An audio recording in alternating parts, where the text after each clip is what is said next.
اللہ اللہ اللہ اللہ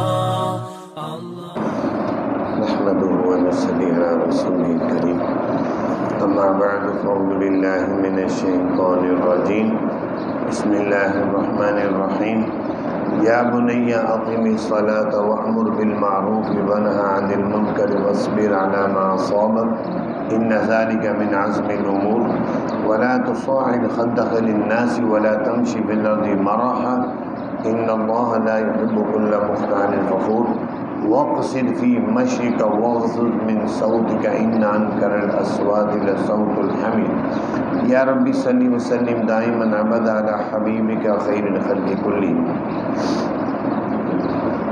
پچھلی آیات سے حضرت لقمان حکیم کی نصیحتیں جو انہوں نے اپنے بیٹے کو کی تھیں ان کا ذکر چل رہا ہے۔ اسی طرح جو آیات آج پڑھی ہیں اس میں بھی وہ فرماتے ہیں اپنے بیٹے کو، یا بنیا، اے میرے چھوٹے بیٹے، اقیم الصلاۃ، نماز کو قائم کرو، نماز قائم کرو۔ نماز ایک ایسا حکم ہے، تقریباً تمام انبیاء کرام کو نماز کا حکم ملا، اور اگرچہ کسی پر 2 نمازیں فرض تھی، کسی پر 3، کسی پر 4، اس امت پر 5 نمازیں فرض ہیں، اور عشاء کی نماز اس امت کی خصوصیت ہے۔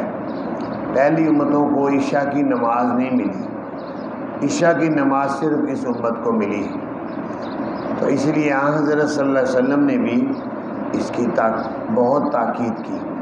دنیا سے جاتے ہوئے بالکل آخری ٹائم پر بھی آپ نے فرمایا الصلاۃ، نماز کو قائم رکھنا۔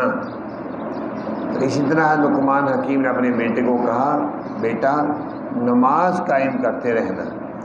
آگے فرمایا وَأْمُرْ بِالْمَعْرُوفِ وَانْهَ عَنِ الْمُنكَرِ، پھر اپنے بیٹے کو کہا حکم دیتے رہنا نیکی کا اور روکتے رہنا برائی سے، کہ تمہاری نظروں کے سامنے جو ہے اگر کوئی شخص نیکی پر نہیں چل رہا اس کو نیکی کا حکم دو، اگر کوئی برائی پر چل رہا ہے اس کو برائی سے روکو۔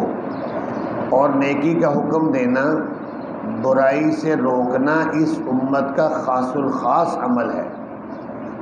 اس لیے قرآن پاک میں ہے کنتم خیر امۃ اخرجت للناس تأمرون بالمعروف وتنہون عن المنکر، تم ایک ایسی امت ہو جو بہترین امت ہو، لوگوں کے نفع کے لیے تمہیں بھیجا گیا ہے، اور تم نیکی کا حکم کرتے ہو، برائی سے روک۔ یہ خاص الخاص اس امت کا وظیفہ ہے کہ کسی دوسرے کی فکر کرنا، کہ دوسرے کو نیکی پر لگانا، برائی سے روکنا، یہ فکر اس امت کو دی گئی ہے۔ اور یہ نہیں کہ آپ کی دکان ٹھیک چل رہی ہے، فیکٹری ٹھیک چل رہی ہے، کاروبار ٹھیک چل رہا ہے، آمدنی ٹھیک ہو رہی ہے، بس اللہ اللہ خیر صلاح، ایسے نہیں ہے۔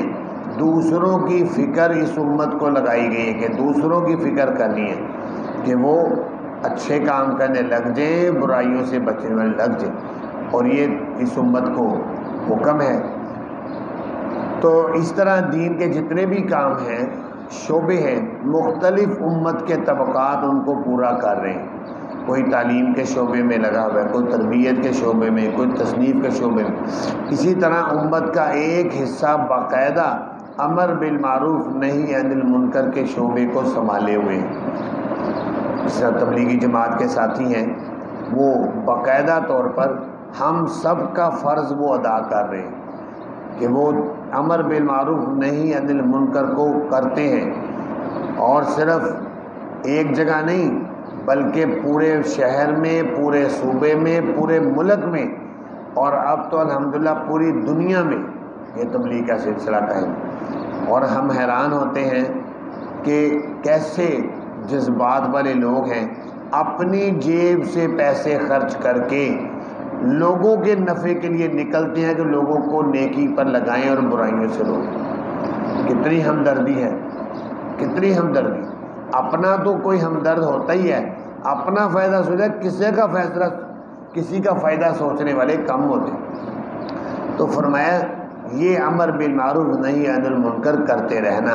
پھر فرمایا وَاصْبِرْ عَلَىٰ مَا أَصَابَكَ، لقمان حکیم نے اپنے بیٹے کو کہا صبر کرنا اس تکلیف پر جو تمہیں پہنچے، اس تکلیف پر تمہیں جو تکلیف بھی تمہیں پہنچے اس پر صبر کرنا۔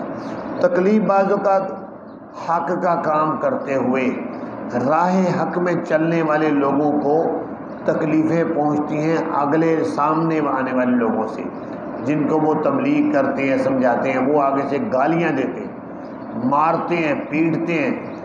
تو فرمایا ایک تو یہ ہے کہ جو تمہیں دین کا کام کرتے ہوئے تکلیف پہنچے اس پر صبر کرو۔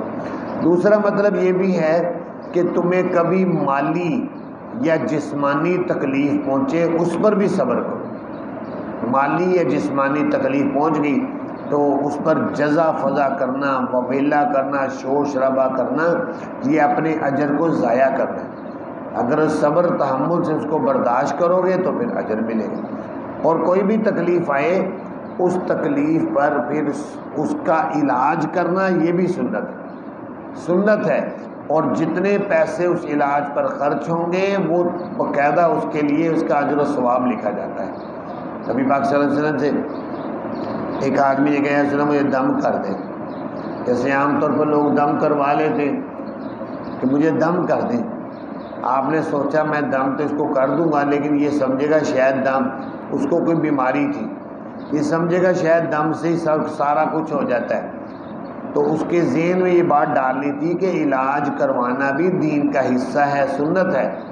تو آپ نے فرمایا میں دم کر دیتا ہوں، فلاں حکیم سے جا کر دوائی بھی لے لو۔ اس سے بات معلوم ہوئی کہ دم کے اندر بھی اثر ہے، وہ روحانی علاج ہے۔ جسمانی علاج وہ دوائی لینا ہے حکیم سے، ڈاکٹر سے۔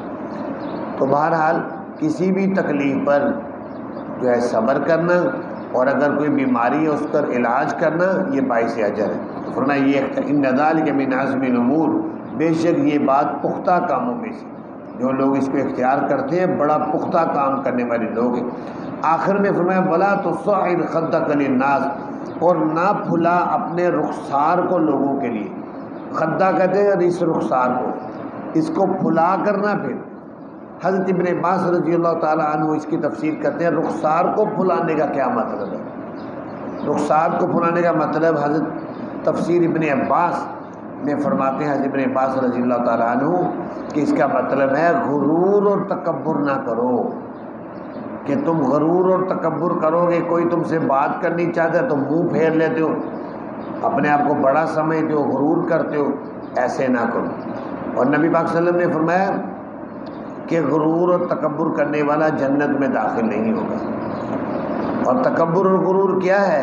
نبی پاک صلی اللہ علیہ وسلم نے فرمایا دو چیزیں ہیں، ان کو سمجھ لو تو تم تکبر سے اگر بچنا چاہو گے تو بچ سکتے ہو۔ نمبر ایک غیمت الناس، لوگوں کو حقیر سمجھنا، یہ تکبر ہے۔ کسی کو کہنا غریب آدمی ہے، مسکین ہے، یا کوئی ذات کے لحاظ سے کوئی ہلکا ہے اس کو حقیر سمجھنا، کوئی رنگ کے لحاظ سے کالا ہے اس کو حقیر سمجھنا، تو یہ ہے حقارت، اس کو کسی کو حقیر سمجھنا، یہ تکبر ہے، غرور ہے، یہ نہ کر۔ دوسری چیز وبطر الحق، حق بات کو ٹھکرانا، کہ اگر تمہیں کوئی حق بات بتا رہا ہے کہ ایسے بات ہوئی ہے، یہ معاملہ ہے، نہیں میں نہیں مانتا، یہ حق بات کو ٹھکرانا یہ بھی تکبر ہے۔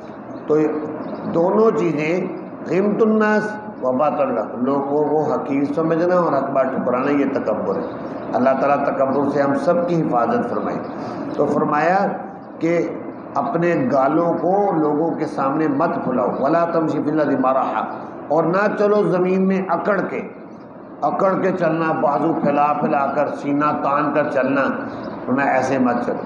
اور اللہ تعالیٰ نے قرآن پاک میں منع بھی فرمایا کہ زمین پر اکڑ کر مت چلو، نہ تم زمین کو پھاڑ سکتے ہو نہ تم پہاڑوں کو توڑ سکتے ہو۔ تو تکبر کس بات کا؟ ان اللہ لا يحب كل مختال فخور، اللہ تعالیٰ نہیں پسند کرتے ہر اترانے والے کو، شیخی مارنے والے کو۔ وقصد فی مشی کا، میانہ روی اختیار کریں اپنی چال میں، چلنے میں نہ تو بہت تیز دوڑے اور نہ ہی ایسے چلے کہ جیسے مریل چلتے، میانہ روی کی چال چلے، اور بہت دوڑنا بھی نہ ہو، کیونکہ دوڑ کر جانا اس لیے فرمایا مسجد میں جب نماز کے لیے جاؤ بڑے وقار سے چلتے ہوئے جاؤ، تیزم تیز دوڑتے ہوئے نہ جو، یہ انسان کے وقار کے خلاف ہے۔ ایک ہوتا ہے کہ بالکل آہستہ چال سے تھوڑا سا تیز چلنا، وہ منع نہیں ہے، کیونکہ نبی پاک صلی اللہ علیہ وسلم بھی تھوڑا سا تیز چلتے تھے، بلکہ آتا ہے روایات میں کہ آپ کا عام رفتار سے تھوڑا سا قدم تیز چلتا تھا کہ پیچھے سے چلنے والا وہ آپ تک پہنچ نہیں سکتا تھا، لیکن دوڑنا نہیں ہے، دوڑنا جو ہے یہ اس کے خلاف ہے۔ بس درمیانی رکھو اپنی چال میں، وَغْضُضْ مِنْ صَوْتِكَ، اور پست رکھ تو اپنی آواز کو، کہ بہت اونچا بول بول کر یعنی گلا پھاڑ پھاڑ کر لوگوں کو پریشان کرنا، یعنی تو یہ ٹھیک نہیں ہے، ایسے نہ کرو۔ اونچی آواز کرنا کوئی خوبی نہیں ہے، بلکہ ان انکر الاصوات لصوت الحمیر، بے شک آوازوں میں سب سے بری آواز گدھے کی آواز۔ اب گدھا بڑی اونچی آواز نکالتا ہے، لیکن قرآن کہہ رہا ہے کہ سب سے بری آواز گدھے کی آواز۔ اس لیے جتنی ضرورت ہو اتنی اپنی آواز کو اونچا کرو، خام خواہ آواز اونچا کر کے کسی کو تکلیف پہنچانا ٹھیک نہیں ہے۔ اس پورے رکوع میں لقمان حکیم کی نصیحتوں کا ذکر کیا گیا، اور بہت اچھی اور قیمتی نصیحتیں ہیں۔ اللہ تعالیٰ سے دعا ہے اللہ تعالیٰ ہم سب کو ان پر عمل کرنے کی توفیق عطا فرمائے۔